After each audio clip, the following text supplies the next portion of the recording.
does not belong to the owners. This game does not belong to the players. This game belongs to the fans, and I'll tell you why. And I'll tell you why. If nobody goes into those stadiums, you're going to have to shut the doors down. We need you. You're more important than anybody.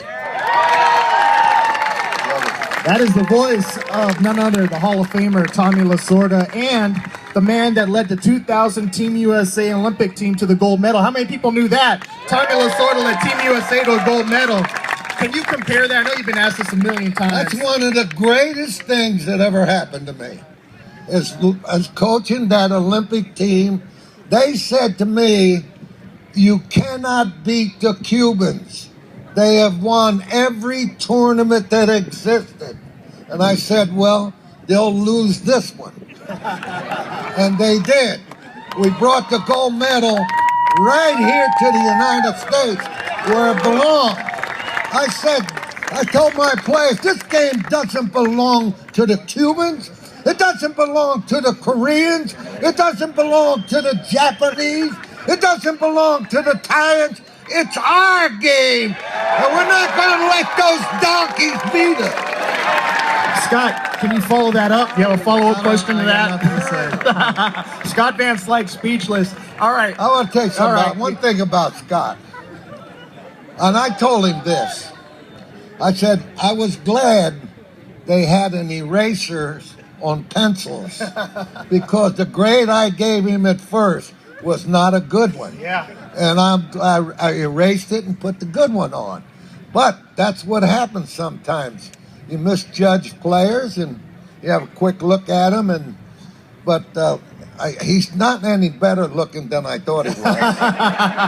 He says people that have beards aren't good looking. So no, he doesn't like facial hair, right, Tommy? This has been a poll that 9 out of 10 people who wear beards are ugly. And that's why they put the beard on. Well, Scott says he's going to have this beard shaved by spring training, He so you got to play for me with it. You know that. He'll tell you. That's right. Hey, one guy... Mustaches only, right, Tommy, in those days? Mustache, that's it.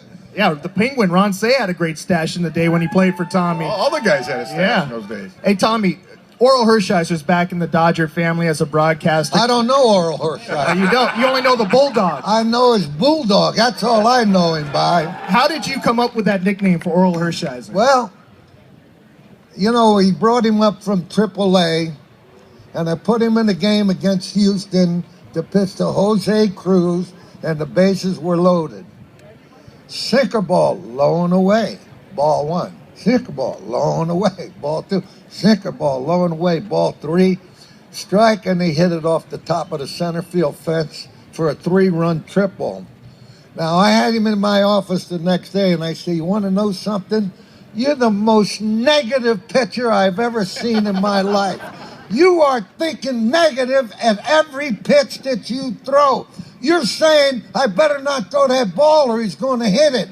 Instead of saying, I'm going to throw that ball and he ain't going to hit it.